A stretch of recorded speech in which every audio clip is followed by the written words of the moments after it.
15 दिसंबर 2020, बठिंडा, पंजाब। हजारों की संख्या में किसान 3 कृषि कानूनों के खिलाफ प्रदर्शन कर रहे थे। तभी सेना की वर्दी में एक सिख जवान खड़ा हुआ। उसके हाथ में एक पोस्टर था जिस पर लिखा था, मेरे पिता किसान हैं, अगर किसान आतंकवादी हैं तो वो भी आतंकवादी है। ये खबर जैसे ही इंटेलिजेंस एजेंसियों को मिली, वो अलर्ट हो गई। उन्हें डर था कि आंदोलन को लेकर सेना के बीच सरकार के प्रति नाराजगी ना बढ़ जाए। आखिरकार सेना को एडवाइजरी जारी करनी पड़ी, जिसमें लिखा था कि सेना की वर्दी में कोई भी जवान किसान आंदोलन में शामिल नहीं हो सकता। Some of the protesters were seen wearing army uniforms and that prompted this advisory to be issued. फौज में भी जाट रेजिमेंट और सिख रेजिमेंट में भी मरमरिंग की कि हमारे लोग 700 लोग मर गए, लेकिन किसानों के लिए प्रधानमंत्री ने कुछ नहीं कहा। अक्टूबर 2021, प्रधानमंत्री कार्यालय, दिल्ली। पीएम नरेंद्र मोदी को बीजेपी की एक इंटरनल रिपोर्ट मिली। इसमें लिखा था, किसान आंदोलन में धार्मिक दंगे भड़क सकते हैं। अगर वक्त रहते फैसला नहीं लिया गया तो बीजेपी को विधानसभा चुनाव में नुकसान उठाना पड़ सकता है। सिखों की सबसे बड़ी धार्मिक संस्था यानी अकाल तख्त के जत्थेदार को भी दंगे का अंदेशा था। इस मुद्दे को सिख वर्सेस भारत सरकार बनाने की कोशिश की गई। इतना ही नहीं, इसे सिख वर्सेस हिंदू बनाने की भी पूरी कोशिश हुई। बनाउण दा कुछ जतन जिहड़ा है। 19 नवंबर 2021, दिल्ली। सुबह 8 बजे पीएमओ की तरफ से एक ट्वीट आया। आज सुबह 9 बजे प्रधानमंत्री नरेंद्र मोदी राष्ट्र को संबोधित करेंगे। आज मैं आपको, पूरे देश को ये बताने आया हूं कि हमने 3 कृषि कानूनों को वापस लेने का, रिपील करने का निर्णय लिया है। ऐसा पहली बार था जब पीएम मोदी ने अपना कोई फैसला वापस लिया, वो भी 14 महीने अड़े रहने के बाद। आज फैसला सीरीज में जानेंगे, मजबूत फैसले लेने वाले प्रधानमंत्री नरेंद्र मोदी 3 कृषि कानूनों पर पीछे क्यों हटे। 5 जून 2020, दिल्ली। कोरोना के बीच मोदी सरकार अध्यादेश के जरिए 3 कृषि कानून लेकर आई। सितंबर में इन्हें दोनों सदनों से पास करा लिया गया। पहले कृषि कानून में कारोबारियों को सरकारी मंडियों के अलावा भी किसानों से फसल खरीदने की छूट थी। दूसरे कानून में कारोबारियों के पास उपज जमा रखने की लिमिट हटा दी गई और तीसरे कानून में प्राइवेट कंपनियों को छूट दी गई कि किसानों से कॉन्ट्रैक्ट फार्मिंग करवा सकती हैं। किसानों को डर था कि इन कानूनों की वजह से सरकारी मंडियां बंद हो जाएंगी, उनकी फसलें औने पौने दामों में खरीदी जाएंगी, एमएसपी सिस्टम बिखर जाएगा, कारोबारी मनमाने तरीके से उपज स्टॉक कर फसलों की कीमत खुद तय करेंगे। कॉन्ट्रैक्ट फार्मिंग के नियम ऐसे थे जिससे किसानों से ज्यादा कारोबारियों को मुनाफा होता। धीरे धीरे इन कानूनों का विरोध शुरू हो गया। कुछ ही हफ्तों में पंजाब, हरियाणा और पश्चिमी यूपी के किसानों ने दिल्ली को घेर लिया। सरकार ने आंदोलन खत्म कराने की भरपूर कोशिश की। किसानों और सरकार के बीच 11 दौर की बातचीत हुई, पर बात नहीं बनी। पीएम मोदी को लगता था कि किसान जल्द पीछे हट जाएंगे, पर ऐसा हुआ नहीं। तो मैंने उनसे कहा, साहब ये 4 महीने से बैठे हैं, इनका कोई सॉर्ट आउट कर दीजिए। तो उस वक्त तो बहुत लापरवाही में थे कि नहीं चले जाएंगे सत्ताल, कोई बात नहीं।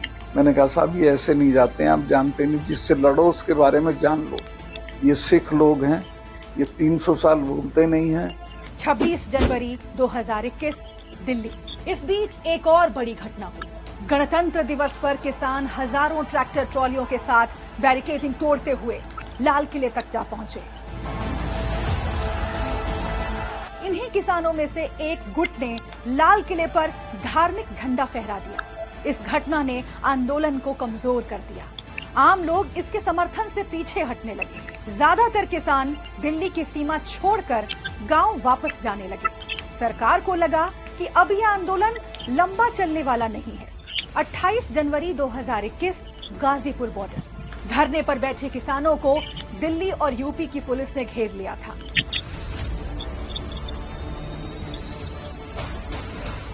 प्रदर्शनकारी किसानों का ये आखिरी गढ़ था। खबरें आने लगी कि किसान आंदोलन चंद घंटों में खत्म होने वाला है।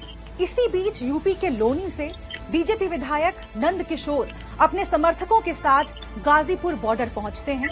वहां उन्होंने पुलिस से कहा, रविवार तक उन्हें हटा लें वरना हम हटाएंगे। इस पर दोनों पक्षों के बीच भिड़ंत हो गई। अकेले पड़ चुके राकेश टिकैत फपक पड़े। बीजेपी के विधायक यहाँ पर आ गए तो उनको मार रही है, प्रशासन नहीं कानून वापसी नहीं हुई है। अगर कानून वापसी नहीं हो गए तो राकेश टिकैत आत्महत्या करेगा। टिकैत के इस ऐलान के बाद पश्चिमी यूपी, पंजाब और हरियाणा से हजारों की संख्या में किसान रात में ही दिल्ली के लिए निकल पड़े। नारा गूंज रहा था, किसान वापस नहीं लौटेंगे। इसके बाद किसान पूरी तैयारी के साथ धरना स्थल पर लौटे थे। सिंघू, गाजीपुर और टीकरी बॉर्डर पर किसानों ने कच्चे पक्के घर बना लिए। पीएम मोदी को ये एहसास होने लगा था कि अब किसान पीछे हटने वाले नहीं हैं। इधर विपक्ष लगातार कृषि कानून के मुद्दे पर बीजेपी और पीएम मोदी को घेरने में लगा हुआ था। ये तीनों कानूनों को मैं सदन के सामने मार्क माय वर्ड्स, सरकार को ये तीनों कानून वापस लेने पड़ेंगे। Government will be forced to take them back. अगस्त 2021 बीजेपी ने अपने किसान मोर्चा के नेताओं को 5 राज्यों के दौरे पर भेजा। इनमें यूपी, पंजाब, उत्तराखंड, गोवा और मिजोरम शामिल थे। इन राज्यों में 2022 के शुरुआती महीनों में विधानसभा चुनाव होने थे। किसान मोर्चा को ये पता करना था कि कृषि कानूनों की वजह से बीजेपी को क्या नुकसान हो सकता है। यूपी भाजपा किसान मोर्चा के महामंत्री राम बाबू दुबे बताते हैं, अक्टूबर 2021 में हमने आलाकमान को रिपोर्ट सौंपी। रिपोर्ट में लिखा था, किसान आंदोलन का लंबा चलना पार्टी के लिए ठीक नहीं है। आंदोलन की आड़ में पीएम मोदी की इमेज खराब करने की कोशिश हो रही है। कुछ लोग दंगा भड़काना भी चाहते हैं। इसके अलावा नवंबर 2021 में उपचुनाव हुए। मध्य प्रदेश, दादरा नगर हवेली और हिमाचल प्रदेश की एक लोकसभा और 30 विधानसभा सीटों के लिए हरियाणा, राजस्थान, मध्य प्रदेश, हिमाचल प्रदेश, बिहार, महाराष्ट्र, पश्चिम बंगाल, कर्नाटक, असम, मिजोरम, मेघालय, तेलंगाना और आंध्र प्रदेश में उपचुनाव हुए। 3 लोकसभा सीटों में से बीजेपी केवल मध्य प्रदेश की खंडवा सीट जीत पाई। वहीं 30 विधानसभा सीटों में से बीजेपी के खाते में सिर्फ 7 सीटें आई। इन नतीजों ने बीजेपी की टेंशन बढ़ा दी। सेना में बगावत, हिंदू सिख दंगे, उपचुनाव में हुई हार, बीजेपी की इंटरनल रिपोर्ट और 5 राज्यों में होने वाले विधानसभा चुनाव में जीत, इन सारी वजहों ने पीएम मोदी को 3 कृषि कानून वापस लेने को मजबूर कर दिया।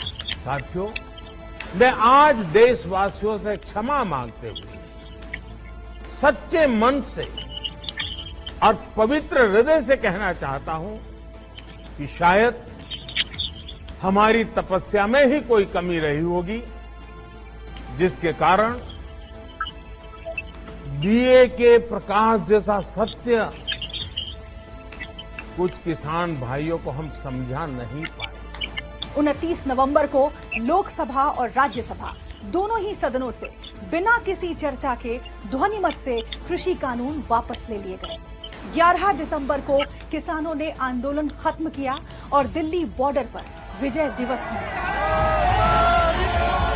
किसान के बगैर कंसल्ट के आप कोई बिल लेकर आ जाओगे, देश में कोई कानून बनाओगे, जिनके लिए कानून बना रहे उनसे कोई कंसल्टेशन आप नहीं लोगे, ये तो किसानों के खिलाफ थे। हमने उसका मूवमेंट किया और पूरे देश का किसान एकजुट होकर 13 महीने आंदोलन किया, तो जब लिए सरकार ने वापस। कृषि कानून वापस लेने के 3 महीने बाद यूपी, पंजाब, उत्तराखंड समेत 5 राज्यों में चुनाव हुए। जाट बहुल पश्चिमी यूपी में कानून वापस लेने का असर दिखा। यहाँ की 126 सीटों में से बीजेपी ने 85 सीटें जीत ली। यूपी में बीजेपी की सीटें कम हुई, पर वो सरकार बनाने में कामयाब हुई। उत्तराखंड और गोवा में भी बीजेपी ने सरकार को बचा लिया। ऐसे में सबसे बड़ा सवाल है कि कृषि कानून वापस लेने के फैसले से पीएम मोदी की इमेज पर क्या असर पड़ा। को जरूर एक धक्का लगा, उनके आत्मविश्वास को धक्का लगा। लोगों को ऐसा लगा कि एक एजिटेशन के जरिए, आंदोलन के जरिए प्रधानमंत्री को मनाया जा सकता है, क्योंकि प्रधानमंत्री, आप स्मरण करें, पिछले 10 साल में उन्होंने बहुत कम ऐसे काम किए होंगे जब वो कह के पीछे हटे हों। और यहाँ पर उन्हें पीछे हटना पड़ा। 3 कृषि कानून तो वापस ले लिए गए, पर इसकी प्रस्तावना की 14 पंक्तियों में लिखा गया कि हम एक समुदाय और कुछ लोगों को कानून के बारे में समझा नहीं पाए। कुछ एक्सपर्ट्स मानते हैं कि बीजेपी कृषि कानूनों में बदलाव कर इन्हें वापस ला सकती है।